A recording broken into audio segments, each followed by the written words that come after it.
Salut à toutes et à tous et bienvenue dans la troisième et dernière partie de l'incroyable histoire de la canon. Une dernière partie dans laquelle je vais revenir plus en détail sur certains des films produits par ce mythique studio, à l'existence courte mais particulièrement intense comme vous avez pu le constater dans les 2 premiers épisodes. Des films pour certains devenus cultes. Des films qui restent encore et toujours en mémoire des nostalgiques de la firme dirigée de main de fer par les cousins Golan et Globus.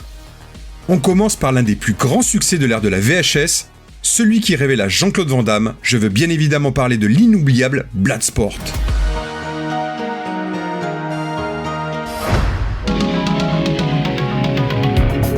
Je pars pour Hong Kong.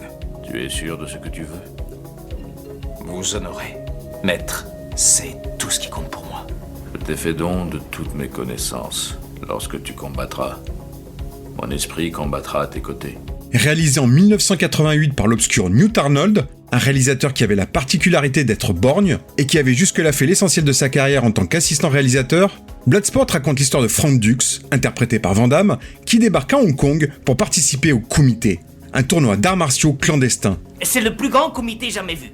Il y aura des combattants de tous les pays. J'ai été désigné par la IFAA pour vous assister, ainsi que tous les autres participants nord-américains. En dehors du tournoi, il est interdit de se battre. Si vous ne respectez pas cette règle, vous serez disqualifié. À Hong Kong, Dux va faire la connaissance de Jackson, un autre combattant venu lui aussi des États-Unis.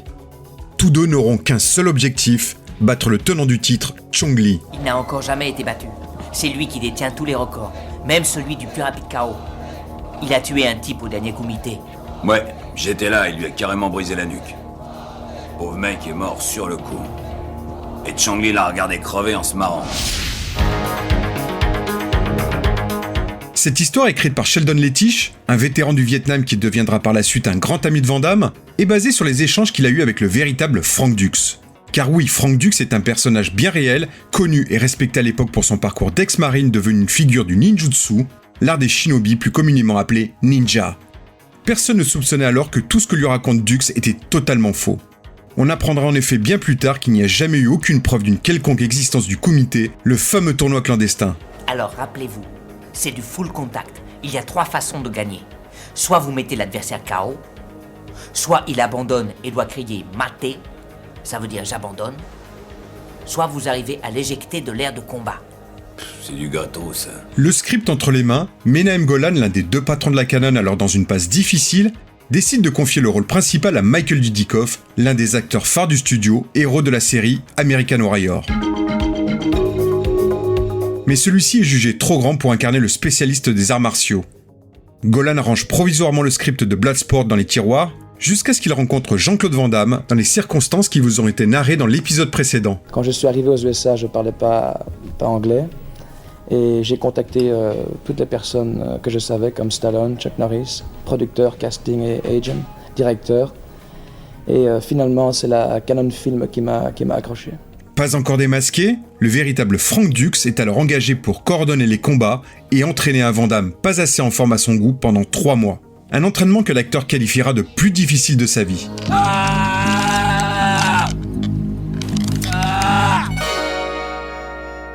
Le tournage de Bloodsport a lieu entièrement à Hong Kong, notamment dans la célèbre citadelle de Kowloon, l'un des plus grands bidonvilles du monde, avant sa démolition en 1993. La ville fortifiée, c'est pas un endroit pour les touristes. Ici, on est à Hong Kong. Mais bientôt, on va passer une frontière invisible et entrer dans les bas-fonds de la Chine. Je plaisante pas. On est dans une espèce de no man's land, au milieu d'un paradis touristique. Ça remonte à l'accord de bail signé entre la Grande-Bretagne et la Chine. On va passer de la lumière du jour à l'obscurité des couloirs étroits. Maintenant, il faudra être sur vos gardes. Van Damme n'étant pas un véritable pratiquant professionnel, il est demandé à ses adversaires, qui eux sont des figures des arts martiaux, d'atténuer leurs coups et leurs techniques pour ne pas ridiculiser l'acteur à l'écran. Non! La première en partant du bas. L'une des plus célèbres scènes du film est celle qui montre Frank Dux faire la démonstration du Dim Mak. Une scène dans laquelle il explose une brique par simple pression de la main. Si Senzo Tanaka est son Shidoshi, alors qu'il nous montre le Dimmak. Tu sais ce que c'est, toi, un Dimmak? Sa spécialité. Wow! Ouais! Bien joué. Mais une brique ne rend jamais les coups.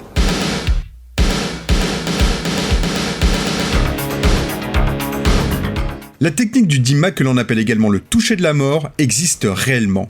Mais elle s'apparente plus au geste que l'on voit pratiqué notamment par Uma Thurman dans Kill Bill qu'à celui effectué par Van Damme. C'est pas Dean Mac. Et ça, c'est Big Mac. Tiens, cadeau. Une fois terminé et monté, le film ne satisfait personne. Ni la Canon, ni Van Damme, qui demande alors à Menahem Golan de le remonter lui-même. Mais pour te dire, j'ai toujours été involved avec le découpage. Acteur, je suis bien. Editing, I'm a master. Et j'ai été demandé à Menahem Golan, le patron de la Canon. voilà, I beg. I said, please, Menahem. Il faut qu'on sorte ce film. S'il te plaît, laisse-moi au moins essayer de remonter le film, parce que je suis certain qu'on peut faire beaucoup mieux. So much better. Sorti au cours de l'année 1988, Bloodsport est un énorme succès rapportant près de 50 millions de dollars au box-office pour un budget estimé à 2 millions de dollars. Un succès qui ne permettra malheureusement pas à la Canon de se sauver.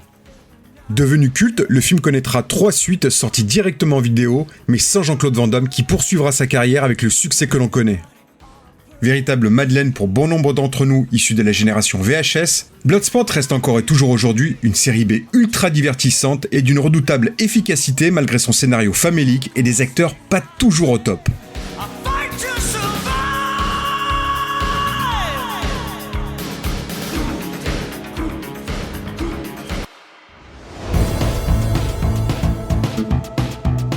On remonte à l'année 1986 avec un autre film de la Canon qui fut en son temps un véritable hit de vidéoclub. Ce film, c'est American Warrior 2 de Sam Firstenberg avec Michael Dudikoff et Steve James. Avant toute chose, il faut préciser que ce long métrage ne fait absolument pas suite au premier American Warrior, qui était justement déjà réalisé par le même Sam Firstenberg et avec le même duo en tête d'affiche. C'est UGC, le distributeur français des films de la Canon, qui avait à l'époque décidé de renommer cette Avenging Force, titre original de ce long métrage, en American Warrior 2 pour sa sortie dans les salles hexagonales. Un choix par pur opportunisme après le succès de American Warrior, premier du nom. American Ninja. Mais c'est avant même la sortie de American Warrior que les deux patrons de la Canon sentent qu'ils tiennent en Michael Dudikoff, la future star du studio. C'est donc tout naturellement qu'ils lui proposent rapidement le projet de Avenging Force. Menahem et Yoram m'ont invité à dîner, raconte Dudikoff.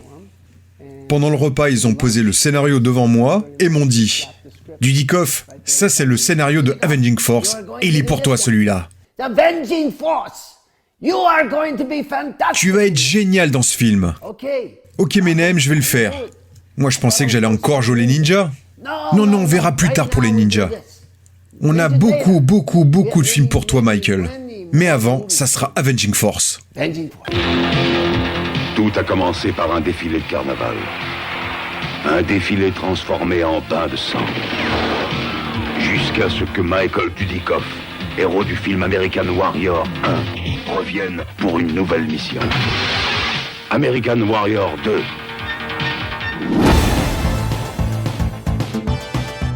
Avenging Force raconte l'histoire d'un ancien agent de la CIA qui, après avoir fait échouer un attentat contre un député, devient la cible du groupe d'extrême droite à l'origine de cet attentat, déterminé à l'éliminer dans une véritable chasse à l'homme. Le scénario de Avenging Force avait tout d'abord été proposé à Chuck Norris pour en faire la suite de Invasion USA. Mais l'ancien karatéka le refusa, estimant que ce film ne mettrait pas assez en valeur ses qualités athlétiques. Dudikoff, lui, accepte sans hésiter. Le scénario m'a beaucoup plu. C'était vraiment différent de mes films précédents. Après la lecture du scénario, je me suis dit « Cool, ça va être marrant ». C'est plus sombre, c'est plus réaliste aussi. Et puis au vu des personnes avec lesquelles j'allais travailler, cette expérience allait m'aider en tant qu'acteur. J'allais pouvoir enrichir mon jeu. Quand on est passionné par son métier, on aime relever de nouveaux défis pour atteindre un niveau supérieur. Après mon rôle de ninja, j'avais très envie de jouer ce type de personnage. Le réalisateur Sam Firstenberg est lui aussi emballé par ce script qui va lui permettre de tourner à la Nouvelle-Orléans dans un environnement particulièrement hostile. Menahem m'a donné le script, je l'ai lu, et j'ai réalisé que c'était un fantastique scénario. Il y avait une bonne grosse dose d'action et 2 super rôles principaux. Des rôles taillés pour Michael Dudikoff et Steve James. Le scénario écrit par l'acteur John Booth pour Chuck Norris est à peine modifié pour convenir à Michael Dudikoff. Direction donc la Nouvelle-Orléans pour un tournage qui va s'avérer extrêmement difficile, notamment dans les bayous comme en témoigne Michael Dudikoff. J'ai failli me faire dévorer par un alligator à plusieurs reprises. On ne sait jamais ce qui nous attend, c'est vraiment toujours très excitant. Chaque jour on se disait mais qu'est-ce qui va se passer aujourd'hui ? Il pouvait y avoir 20 ou 30 serpents dans les arbres, des sangsues. Je devais faire attention aux araignées dans les arbres. Mais bon, on s'est tout de même bien amusé sur ce film. On a eu pas mal de rebondissements.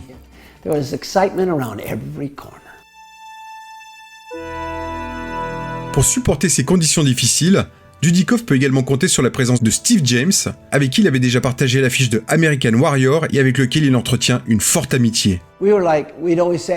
Steve était pour moi comme mon demi-frère. On travaillait ensemble, on mangeait ensemble, on s'entraînait ensemble, on avait beaucoup de respect l'un pour l'autre. On avait hâte de se retrouver sur le tournage.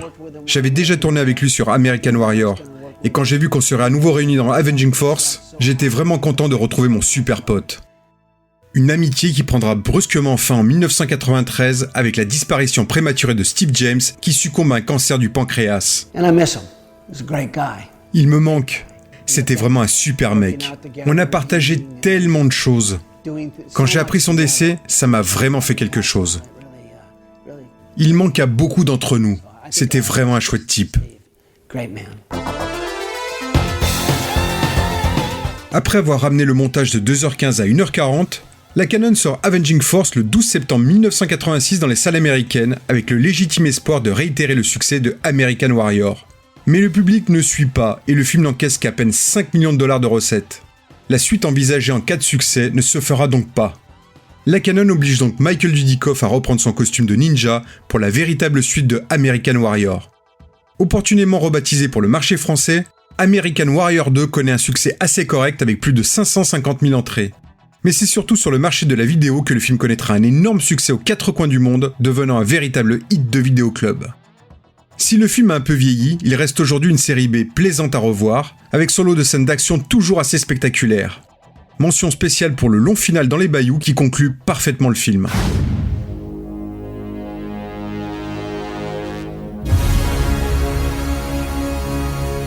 Dans sa quête de respectabilité à Hollywood et pour tenter de détacher son étiquette d'usine à nanars, la Canon avait lancé au cœur des années 80 plusieurs projets confiés à des cinéastes jouissant d'une certaine cote, notamment auprès des critiques.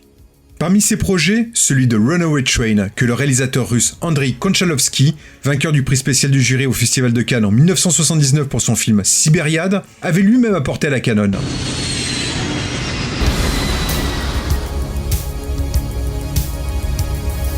L'origine du scénario de Runaway Train remonte aux années 60.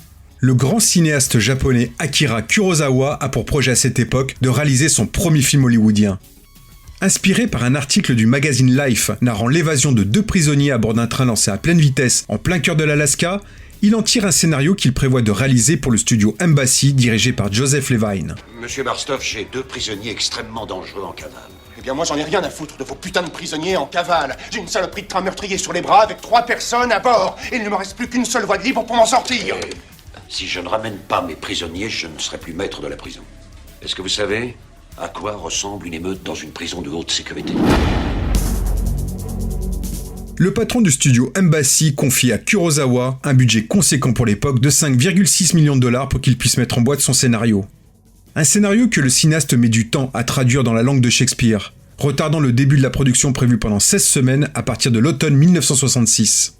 Le tournage nécessitant la présence de neige, il est finalement reporté à l'automne 1967.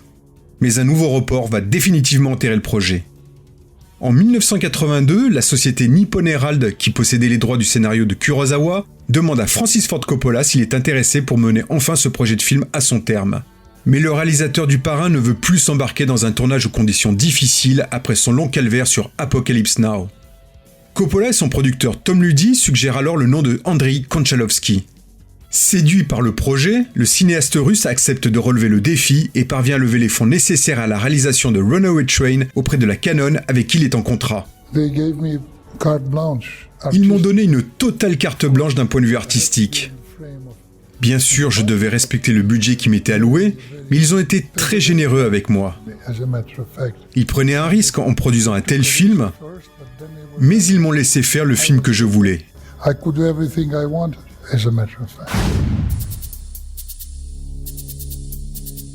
Je m'en vais, tu viens. Est-ce que tu viens? Si tu veux, je t'attends. Konchalovsky contacte alors l'acteur Jon Voight pour jouer l'un des deux rôles principaux. Les deux hommes se connaissent bien.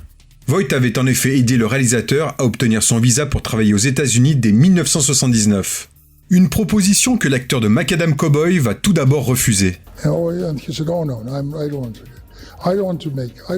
Au départ, il a dit non, je veux pas le faire, explique Konchalovsky. Je ne veux pas jouer un criminel, etc., etc. Je veux pas le faire. Je lui ai tout de même demandé si nous pouvions faire un test. Je lui ai expliqué et j'ai finalement pu le convaincre que je voulais un personnage positif, mais qui avait de la violence en lui. Et quand il a compris ce que je cherchais, il s'est repenché sur le script de manière très sérieuse, et puis on a fait le test et il a été formidable.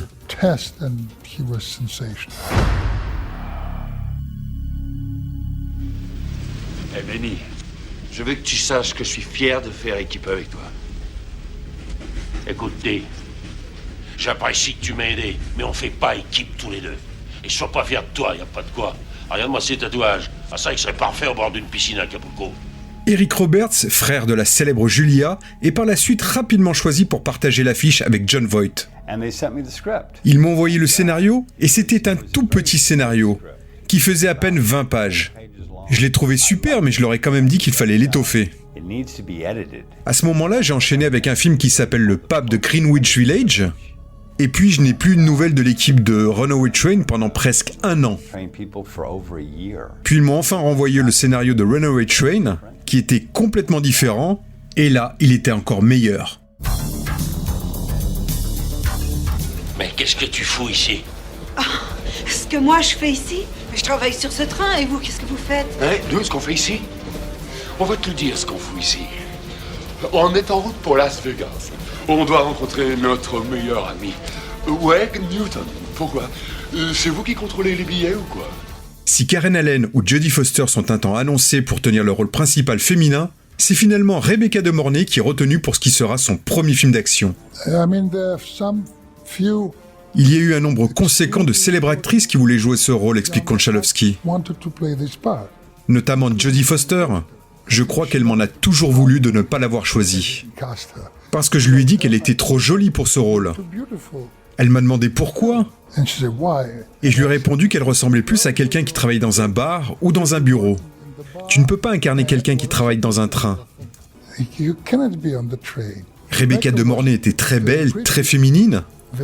Mais je sais pas, c'était un choix spontané. Le tournage débute au début de l'année 1985 en Alaska. Mais rapidement, l'équipe se trouve confrontée à une succession de problèmes. Cela commence avec la mort tragique du pilote d'hélicoptère, Rick Holley, qui se crache en effectuant des repérages. Une mort qui faillit définitivement stopper le tournage. Le film lui sera d'ailleurs finalement dédié. Puis sont survenus les problèmes météorologiques. En raison en effet des températures clémentes cette année-là, il manque l'élément principal nécessaire au décor du film, la neige. Les techniciens n'ont alors pas d'autre choix que d'utiliser de la neige artificielle qu'ils doivent en permanence renouveler car elle a aussi tendance à fondre. Pour ne rien arranger, Konchalovsky est également confronté au caractère difficile de Eric Roberts qui met une ambiance épouvantable sur le plateau. Il y a eu tellement de fois où je l'ai haï sur le plateau. Il était difficile mais surtout très instable. Et quelqu'un qui est instable cherche des ennuis avec tout le monde. Et pourtant Eric est un acteur sensationnel.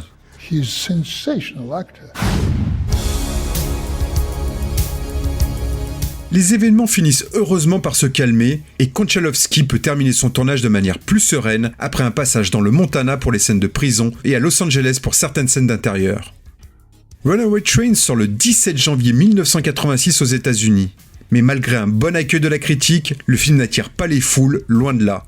Produit pour un budget de 9 millions de dollars, il n'en rapporte que 7,5, victime assurément d'une mauvaise distribution.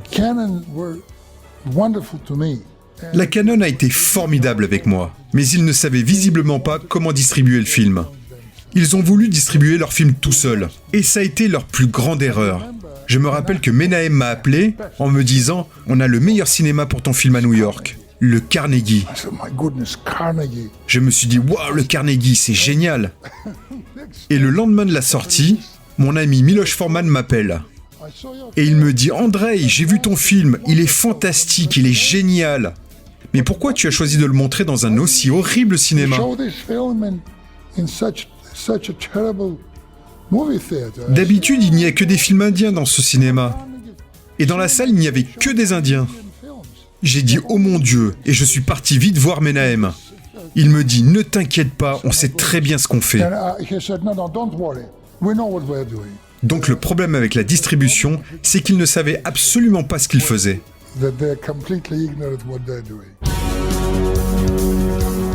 En France, le film sort le 21 mai 1986 et attire un peu plus de 560 000 spectateurs. Un résultat que l'on peut tout de même qualifier de semi-échec. Mais malgré des scores décevants, la Canon reste persuadée que Runaway Train va remporter un Oscar, le Graal tant convoité par Menahem Golan. On a fait un pari avec Menahem, raconte Konchalovsky. Je lui ai dit, on ne va jamais remporter d'Oscar. Et tu sais pourquoi ? Parce que la Canon a une réputation épouvantable. Une réputation de maître du nanar. Et là, il me répond, je te parie $1000 qu'on aura un Oscar. Je lui réponds, ok, mais si je gagne, tu me donnes les $1000 en coupure de $1. Comme ça, je les afficherai un par un au-dessus de mon bureau. Et bien sûr, j'ai gagné.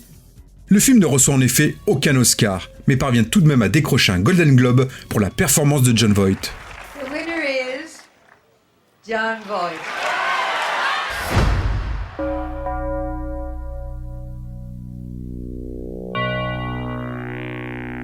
On termine avec un pur produit d'exploitation comme on produisait à l'appel la Canon au début des années 80, mais celui-ci a la particularité de faire suite à un premier film qui marqua toute une génération d'amateurs de cinéma de genre. The Exterminator, the man they pushed too far. En 1980 sortait Le Droit de tuer, dit Exterminator en anglais. Un long métrage réalisé par James Glickenhaus qui surfait sur la vague du succès des films de justiciers qui sévissaient à l'époque et qui fut un énorme carton grâce notamment à une scène de décapitation particulièrement choquante. Un film que j'aborderai d'ailleurs prochainement dans Retour à l'écran. En bon opportuniste qu'ils sont, les deux cousins à la tête de la Canon décident naturellement de racheter les droits de The Exterminator pour en faire la suite. La découverte hier soir des deux hommes carbonisés laisse croire aux policiers de la brigade criminelle que le héros vengeur hors-la-loi, baptisé par la presse l'exterminateur, serait de retour. Le détenteur de ces droits est un dénommé Mark Bunzman. Ce dernier, qui n'a aucune expérience derrière la caméra, accepte de les céder à la seule condition qu'il écrive le scénario et qu'il réalise lui-même cette suite qui s'appellera sobrement Exterminator 2. La Canon n'a donc vraiment pas d'autre choix que d'accepter ce deal et alloue au néo-réalisateur un budget modeste de moins de $2 millions. On retrouve donc l'exterminateur, toujours incarné par Robert Ginty, qui va une nouvelle fois arpenter les rues de New York pour faire le ménage. J'ai lu le scénario et je me suis demandé ce que je pouvais faire de nouveau avec ce personnage, raconte Ginty.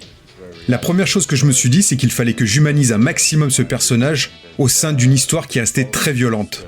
Une histoire avec un fond tout de même réactionnaire. C'est l'histoire d'un homme qui se fait justice lui-même, et donc pour l'humaniser, je me suis inspiré du personnage de Dustin Hoffman dans Les Chiens de paille et celui de Jon Voight dans Délivrance. Deux personnages qui à la base ne sont pas violents, mais que les circonstances les obligent à le devenir.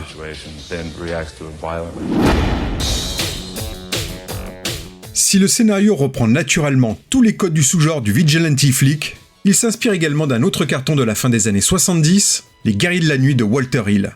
Notamment au travers du personnage de chef de gang incarné ici par Mario Van Peebles que l'exterminateur va devoir affronter. C'est de ça qu'il s'agit, le vrai pouvoir. On va établir un ordre nouveau. Cette ville est à nous. Mais il faudra frapper très fort. Mon destin est le vôtre. Et de se battre pour récupérer nos droits s'il faut mourir pour les obtenir, c'est mieux que de vivre sans idéal. Ouais. Je suis votre messie. Et vous êtes mes guerriers. Ouais. On va prendre tout ce que je veux. Et moi, je veux tout. Et je veux aussi l'exterminateur. tous ensemble, nous sommes puissants. Et ensemble, nous allons bientôt régner. Le tournage débute au début de l'année 1984 et se déroule intégralement à New York. Si les prises de vue se déroulent sans accroc, la suite va s'avérer bien plus compliquée. Quand les deux cousins de la Canon visionnent le premier montage, ils sont véritablement catastrophés. Le film est trop mou, trop sage et manque donc de scènes choc. On est en effet loin du film trash auréaque qu'attend le studio. La Canon, estimant qu'un remontage ne suffirait pas à le rendre plus proche de leurs attentes, elle demande alors à William Sachs, le producteur délégué et réputé pour être un excellent film doctor, de faire lui-même des reshoots et de tenter de sauver le film. J'avais fait pas mal de suggestions pendant le tournage à Mark, le réalisateur, pour éviter qu'on en arrive là. Mais Mark ne voulait pas en écouter une seule. Il ne voulait rien entendre. Il a dit « Je suis le réalisateur, c'est mon film ». Et c'est là que les ennuis ont commencé et que ça a continué comme ça. Mark n'était pas un mauvais garçon. Il était juste tellement dépassé par tout ça. Quand on m'a demandé de faire les reshoots, j'ai dû demander un petit délai, car j'ai dû réécrire le scénario. Le scénario original n'avait en effet aucun sens. Sachs doit également composer avec l'absence de l'acteur principal Robert Ginty, qui est déjà reparti sur un autre projet. J'aurais aimé travailler avec lui, je l'aimais bien. Alors c'est là que j'ai eu l'idée du casque de soudure et du lance-flamme, ce qui nous permettait de ne plus avoir besoin de Ginty. À la place, j'ai donc demandé à plusieurs cascadeurs de porter le masque pour interpréter l'exterminateur. Même problème avec l'actrice Deborah Geffner, qui interprète la compagne de l'exterminateur et qui, elle, réclamait une grosse somme d'argent pour revenir sur le tournage. Pour contourner le problème, Sachs choisit une solution plus radicale. Pour Deborah Geffner, son agent demandait trop d'argent, donc j'ai tué son personnage. On a tourné cette scène où son personnage est allongé nu sur le lit avec un X sur son dos, morte. Donc ça rend l'exterminateur encore plus énervé et c'était bien pour le scénario. C'est une jeune fille qui est venue pour faire la doublure de Deborah Geffner, elle devait avoir 18 ou 19 ans, peu importe, et elle est venue avec sa mère pour s'assurer que tout se passerait bien. Pour des questions de budget, Sachs doit effectuer ses reshoots non plus à New York mais à Los Angeles. Une délocalisation qui oblige la production à trouver certaines astuces pour que cela ne se devine pas à l'écran, comme jeter des ordures dans les rues et peindre les trottoirs de Los Angeles d'une couleur différente pour que cela ressemble à New York. Une fois les reshoots terminés et le film remonté, il est envoyé à la MPAA, la commission de censure américaine qui décide de la classification des longs métrages. Le verdict est sans appel. La commission, jugeant le film finalement trop violent, demande un nombre conséquent de coupes. La plupart des reshoots ayant été justement consacrés à rendre le film plus violent qu'il ne l'était initialement. Après une longue bataille sur de nombreuses coupes exigées par la commission, Exterminator 2 est enfin autorisé à sortir sur les écrans américains le 14 septembre 1984. Robert Ginty, one man, pushed to the limit, fights back in Exterminator 2.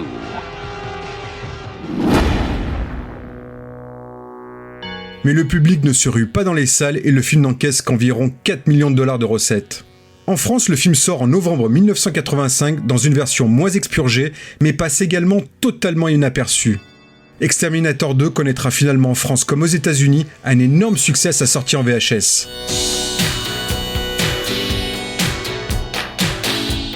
Bon, on va pas se mentir, Exterminator 2 n'est pas vraiment un chef-d'œuvre. On pourrait même le qualifier de nanar pour plein de raisons. Mais il fait partie de ces petites séries B comme on en produisait à la chaîne dans les années 80, qui réveillent à chaque visionnage la fibre nostalgique de tous ceux qui ont connu l'âge d'or de la VHS. Le genre de film dont beaucoup étaient produits par la Canon, qu'on aimait regarder entre potes pour passer un moment sans prise de tête. Merci donc aux deux cousins Golan et Globus de nous avoir offert tant de plaisirs coupables que l'on revit toujours avec autant de plaisir et il faut l'avouer avec une certaine nostalgie. C'est la fin de cette mini-série consacrée à l'incroyable histoire de la Canon. On se retrouve très vite pour de nouvelles remises en lumière. En attendant, tous nos précédents épisodes sont toujours disponibles sur notre site, sur YouTube et sur les meilleures plateformes de podcast et de streaming musical.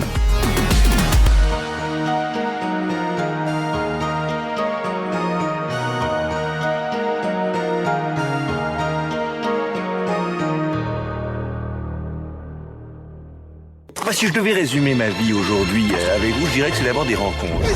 C'est vrai que je ne vis que pour le cinéma. Pour être aimé, il faut être aimable. Vous voulez un chocolat? C'était pas ma guerre. Back in full force. Quelle est votre devise? Je m'appelle Bond. James Bond. Vous délirez totalement là. C'est ça qui permet de voyager à travers le temps. La vie a plus d'imagination que nous. J'espère que je ne vous apprends rien. Vous êtes un mélancolique. Mélancolique, mon cul.